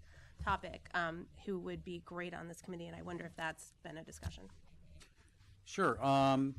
So my discussion with as far as including city administrators, the mayor was not willing to have city administrators on this committee, but he was more than happy to have them come and share the information that they have. And that's what I was referencing in my remarks. The mayor was very concerned. His biggest concern was that we weren't overstepping from the legislative over into the executive, that we were somehow going to end up directing city departments and impinge upon their ability to make decisions. My discussion with Director Fiden had to do with the sustainability plan. My question to him is there a way we can incorporate this discussion into the upcoming sustainability plan? And this tastes good, I tell you.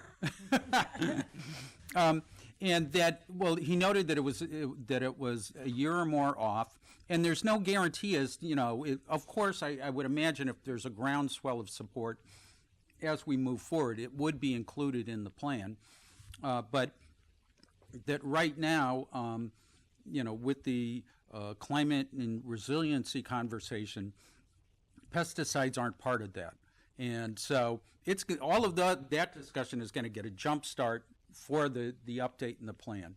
And our hope is by having this, we can also have a jump start on this as well. Can I also respond to that? Just kind of to give you a little bit of history, I've been having an ongoing conversation with the mayor and the planning department and with Rich Parcelletti for going on 5 years, the entire time I've been on the council. And we examined a bunch of different possibilities of how to create this. For a little while, we thought about it as a mayoral special ad hoc commission. We tried to figure out kind of the balance of powers kind of dynamic around what we could do and should do and would do. And we also spoke to Alan Seawald just about that separation of powers issue. And what the kind of parameters were. I've spoken to the state's pesticide task force, I think it's called, if I'm kind of blanking out on the name. So we've examined kind of all of these different questions and what the kind of the birth is that we have to kind of create policy around this and what we can't do. So we have some good kind of a good foundation from which to launch the select committee, should we do so, with clear guidelines about what we can and can't do. But over the years in discussion with these folks, there's been support. Wayne Fiden's office is supportive of us doing this investigation. It just kind of assists and aids them in their processes around these questions. In my informal discussions with Rich Parcelletti, because his boss is here, in my informal discussions with him, I've learned a lot about, and Councilor Nash touched upon this, about the things that he has kind of chosen to do, which are about pesticide reduction. So we also know what the city is currently doing, and we're absolutely moving in really good directions, as Councilor Nash said. So just so that folks know, this isn't kind of coming out of nowhere, and there have been really substantive discussions with all of the relevant departments. Good. Any other discussion on this? This is something I suggested for the council rules like 4 years ago, and we've never used it, the creating select committee. So thank you to both councilors for conducting the first experiment. But I think it's, I actually have a different view of our prerogative as the legislative branch of local government. I think we do have the authority to set, broadly speaking, to set policy. We don't have the ability to direct department heads, but we set policy all the time, whether it's an ordinance to extend the state minimum wage to to city employees, or to not privatize our water system, or whatever. But this, as others have pointed out, isn't even that. It's just the beginning of a conversation that can be inclusive. And given the history, I think that is really healthy. And so for both those reasons, thank you. I'm enthusiastic about this. So if there's no other discussion, I'd ask for, Just like to offer up those amendments to the language changes. IPM, change it to integrated pest management. pest management and eliminate the redundant management part. Well, the problem there is it says It's organic and right. IPM Okay, so in the let's, same sentence in the therefores, because at that point I was thinking about that and I thought it Right. needed to be there. So it could be organic management and integrated pest management. yeah, that works better, yes. Yeah. Yes. What's the amendment? So the amendment needs to change, what currently reads is IPM management and organic management to organic management and integrated pest management. Got it, I think. As long as you have it. Did you get it? So submit these to you because they're, yeah. And then at VOC, for the VOC paints, it's volatile organic compounds, and then parenthetically do VOC. And that's seconded by Councilor Klein, I think I heard. Second that. Any discussion on the amendments? I think those are good amendments, thank you. All those in favor of the amendments, please say aye. Aye. Opposed, any abstentions? So back to the resolution, Councilor Labarge. Yes, I want to thank Councilor Alyssa Klein and Councilor Nash. I think this resolution definitely is going in the right direction. I think by putting in a committee would be the best thing here for the city of Northampton. I mean, if you look and listen at TV, they talk about roundabout, all this type of stuff. I'm concerned about people's health. I'm concerned about the amount of cancer locally that people have had or diagnosed with. I'm also concerned about many, many pets, especially dogs and cats who are on lawns and everything like that, parks or wherever. And I just think doing a follow-up and forming a committee is in the right direction to go. And I think it will be very knowledgeable for everybody, just not for like department heads and that. I think it will be very educational for the public of what will be actually found by having and forming in this committee. So I want to thank you both because I think it's absolutely necessary. Great. Any other discussion on this before we proceed to a vote? I'd like a roll call on this, please. Councilor Dwight? Yes. Councilor Klein? Yes. Councilor Labarge? Yes. Councilor Murphy? Yes. Councilor Nash? Yes. Councilor O'Donnell? Yes. Councilor Sharrod? Yes. Councilor Bidwell? Yes. And Councilor Carney? Yes. Okay, that passes unanimously. I should have done this earlier. I'd like to move up, oh, you know what? No, that's okay. I was going to move up water and sewer, but we have to go to finance. Let's do the consent agenda really quick. I'm going to read the consent agenda and the items that are within it. At the request of any one counselor, I will remove the item for a separate vote. The consent agenda contains these things: the minutes of January 31st, 2019, the joint city council school committee meeting, and this presumably the city council meetings minutes of February 21st. Is that correct? Yes, thank you. Next, the appointment of various people to various committees. All of these have received positive recommendations from the Committee on City Services. Those are to the Housing Partnership, Dan Krasner of 16 Winslow Avenue, Florence, the Human Rights Commission, Rachel Mowry of 392 Chesterfield Road in Leeds, and also to the Human Rights Commission, Megan Payak of 9 Laurel Street in Northampton. It also contains these appointments, which have also received positive recommendations. To the Arts Council, Rachel Hart, 211 Elm Street.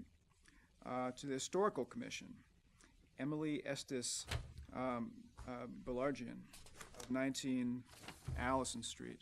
And then to the Housing Partnership, Carmen Juno of 73 Straw Avenue in Florence. Any removals? Motion? Is, a motion to accept the consent agenda, please. Second. Okay, motion to approve the consent agenda made and seconded. No discussion. All those in favor, please say aye. Aye. Opposed, any abstentions? Now, we will recess for the Committee on Finance, starring David Murphy. Thank you. Laura, would you read the roll of finance, please? Here? Here. Excellent. Our first item is to approve minutes from February 21st. Move to approve. Second? Second. Any corrections or additions? Hearing none, all in favor, please say aye. Aye. And our item for tonight, financial order, is 19009. It's an order to establish water and sewer rates for FY 2020. And those are on the back of this, so let me get them. Upon the recommendation of the mayor, order that effective July 1, it says 2018, but assuming that's probably 19, is it not? Yes. That's Scribner's error. Yeah, I'm thinking we're thinking 19 here. That would be the beginning of the next fiscal year. The per 100 cubic foot rate for water and sewer are as follows. A water with customers with a 1 each meter or smaller, tier 1 consumption would be $4.51 per CCF. Tier 2 consumption, which is greater than 16 CCF, would be $6.09 per CCF. And then customers with a larger than 1 inch meter, all consumption is at $5.99 per CCF. And sewer, non-metered sewer would be $7.86 per CCF based on 80% of water meter consumption. And metered sewer would be $7.86 per CCF. Do we have a motion in finance? Make a motion. Second? Second. Second. Any discussion? We kind of had all our discussion when Director Lascalia was up here. So, no discussion? Great, then all in favor of a positive recommendation in finance, please say aye. Aye. Aye. Any opposed? I know of no new business, so a motion to adjourn would be in order. To adjourn. All in favor? Aye. Aye. Thank you. Oh, man, I really should have moved that up. I'm so sorry. Just sitting here listening to us talk about everything that can go wrong if you roll in the grass. All right.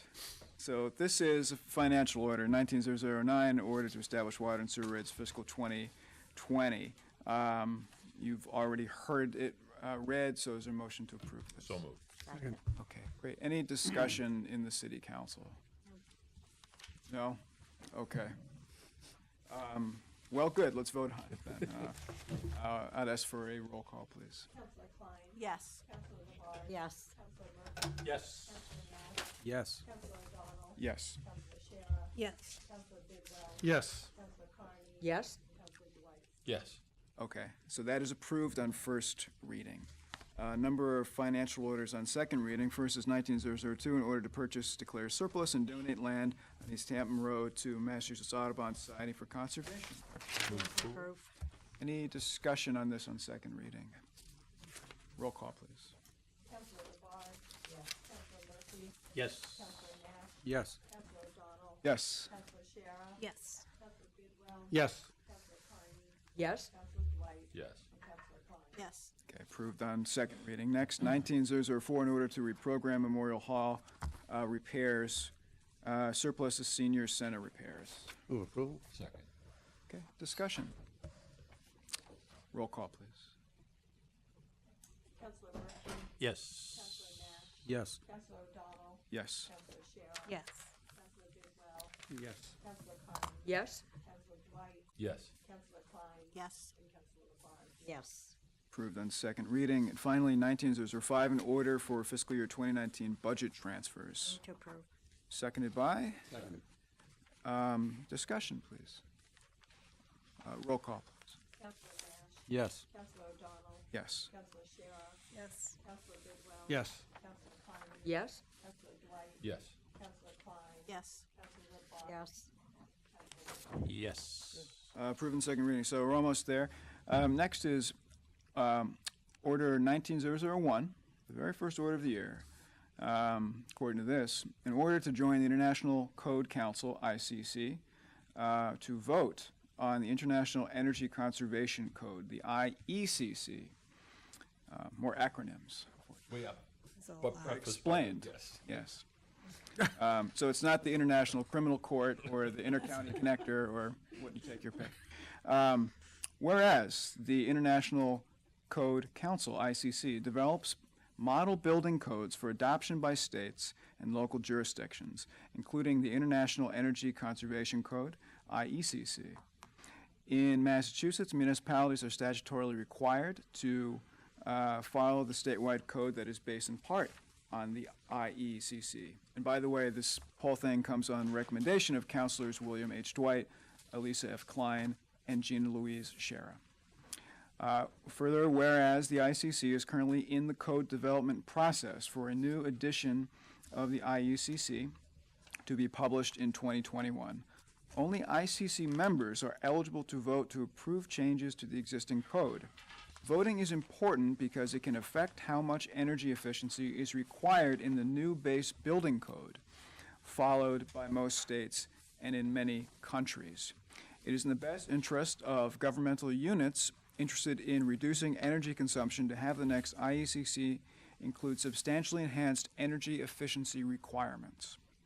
Whereas government/municipal agencies, departments, and units engaged in administration, formulation, and enforcement of laws, regulations, and ordinances relating to public health, safety, and welfare are eligible to join the ICC as a government member for an annual membership fee of $135 per year. I think it should be per year. The more registered voters Northampton has, the more it can influence the code. Whereas the Northampton Energy and Sustainability Commission, NESC, has affirmed the desirability of expanding Northampton's engagement in the IECC process. The Building Department is already a member of the ICC, and the Office of Planning and Sustainability has recently joined. Other departments are being encouraged by the NESC to consider membership. The City Council is eligible to join the ICC and identify up to 4 individuals to vote on the new code. Now therefore be ordered that the City Council hereby authorizes registering the Northampton City Council as a member of the ICC and designating 4 city councilors to serve as voting representatives for purposes of voting on the IECC. Move approval. Second. Okay. Discussion? Councilor Dwight. Well, as this list of acronyms explains pretty clearly, that essentially, as we discussed in the Committee on Energy and Sustainability, the fact that a new code is being drafted, and also the fact that Northampton is tried to go beyond, and in fact in this council as well, and the council president being one of the sponsors of such, to promote striving to go higher, farther, more comprehensively when it comes to regulating how we build and build towards a future that reduces our carbon input, our carbon output, I'm sorry, and at least our impact on the land. And we discovered in the course of our conversation that we have an opportunity to weigh in on this discussion. This isn't something we were aware of before, and it is weirdly constructed, as you could probably make out in this, that if you're a vested community and you're interested in doing this, you can literally you can expand your voting members, and voters actually have, the more voters, obviously, the more influence. And I don't know of many other communities that are actually trying to do what we're doing, which is to get as many qualified voters to participate in establishing the state code that we will be abiding by, the new state code. And so I'm particularly, we discussed the strategy and I was rather surprised to find out that many departments, including this council, can qualify as voters. So that's essentially, I mean, originally, poor Laura, we're trying to figure out how to present this, because basically we're not authorizing the expenditure of $135. We don't usually have to do something like that.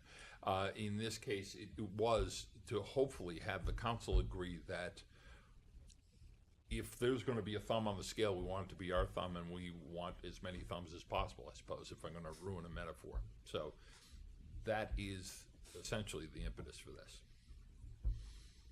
Thank you. Any other discussion or explication? Councilor Klein. Maybe just a point of clarification is that Massachusetts State Code is already based on the 2015 version of this energy code. So as Councilor Dwight said, we're trying to kind of push that code even further because Massachusetts necessarily will be dependent on that code as guidelines for our building in the future. So this is an opportunity for us to express our interest in having those codes pushed even further so that we can have those guidelines in place in the state that then we as a city, as a municipality, have to follow to reduce our carbon footprint. So, please, yeah. And to expand on that, if it's state code, it also, I mean, if Northampton's exclusive, we create a built-in expense with other communities. If it's a state code that conforms with Northampton's code as well, then that we are not alone in that, and all contractors and vendors will actually be playing on a level playing field, and Northampton won't be exclusive. I mean, that's one consideration for this, but I mean, that's not the main one, as Councilor Klein said. The main one here is to address what we've, as I said, we've all, I think everyone in this room and then probably almost everyone in this community come to accept that it is important and imperative that we actually move towards our deleterious impact and effect on obvious climate change. Another process clarification. So we, by March 29th, have to register as a member. And every office in Northampton that registers has 4 votes. So we will need to identify 4 members of the council that will represent the council in our voting. The voting happens in November, from November 13th to 27th. Only 2 weeks before that period will we actually get the ballot. And the ballot apparently is very intense. It has about 500 proposals that have been proposed all over the world. And we will need to wade through those and make decisions. Luckily, the Metropolitan Area Planning Council in Boston they're kind of the movers and the shakers behind getting more municipalities in Massachusetts to vote. And they have very strict energy efficiency standards by which they're going to make recommendations to municipalities about their voting. So we have these kind of technical advisors, and then we also, of course, have Chris Mason as our sustainability officer, who will be able to kind of advise us, and for the really technical stuff, will be able to tell us kind of what we're looking at with those 500 potential things we can vote on the ballot. So later this year, we'll be bringing an order forward to appoint the 4 people on the council. And the only technicality that we still are kind of grappling with and trying to figure out is how we will, if we only have 2 weeks to consider the ballot, how we will get the okay from the council, or if we will get okay ahead of time to let the 4 designated people make their own decisions. So we still have to work that out, but we will, of course, keep everyone updated about the process. Am I getting that all pretty much right? We have really good technical advisors on this, though, so we're in communication with them. Yeah, go ahead. Oh, and they're also interested in helping us figure out how, they work with open meeting law, and they're familiar with this issue and are interested in helping us figure out how to navigate that.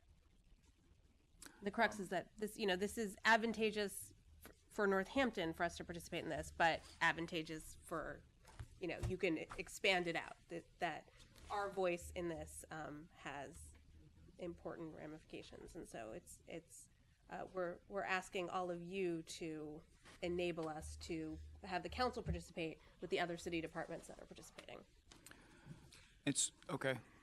One more really quick thing. Oh, I please. just want to say publicly a big thanks to Adele Franks, who brought this forward to the NESC and another acronym, a local acronym, and really got us to think about doing this and explain the process to us, you know, at least rudimentarily, so we understood that we had this ability to weigh in on this international code. So just want to say thank you to Adele.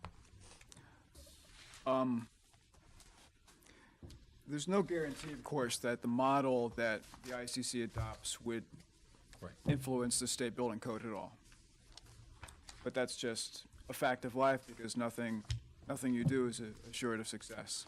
That's important to point out, that this is not voting on the state building code, it's voting on models.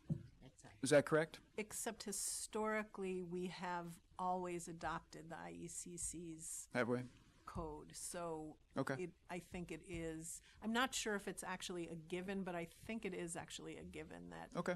we will be following the IECC's. You got it. All of it. Yeah. Good. And the other thing is, actually, technically, I mean, I could have just spent the money myself as the department head of the council, the same way like I register, you know, for MMA or something. But I wanted this to be something that we voted on for, even though it's only $135, for transparency and also to begin the discussion and let people know that that's why this money is being spent on a membership. It's not just because we want to get a magazine in the mail from the ICC. It's because we want to change policy that will help the city of Northampton. Do you know that we'll get a magazine? I don't. Maybe by second reading we can find it. For $135 out of this. This is crazy. All right, sounds like I'm sensing people want to adjourn because people are getting goofy. So now that this has been discussed and it's on the floor, first of all, quickly, is this exactly $135 or should it say approximately or something like that? Exactly. Okay. For a city under 50,000 people, so we just kind of. So, unless we have a population flux. Monday to Friday. Very good. So thank you for letting me talk on that. Roll call on this, please. Councilor O'Donnell. Yes. Councilor Shara. Yes. Councilor Bidwell. Yes. Councilor Carney. Yes. Councilor Dwight. Yes. Councilor Klein. Yes. Councilor Labarge. Yes. Councilor Murphy. Yes. Councilor Nash. Yes. Ordinance that's approved in first reading. Ordinance 19011, an ordinance relative to bicycle share services. Motion to refer this to legislative matters. Made by Move to refer. Councilor Klein. Second. Seconded by Councilor Bidwell. Any other places that this should go? Does it need to go to transportation and parking? Yeah, I'm looking at it right now. I was just gonna suggest. Okay. Why not? Sure. Yeah. So that'll be part of the amendment, okay? Okay, no other referrals, so all those in favor of those two referrals, please say aye. Aye. Opposed, any abstentions, any new business this evening? Motion to adjourn, Move to adjourn. second. Any opposed? All those in favor, please say aye. Aye.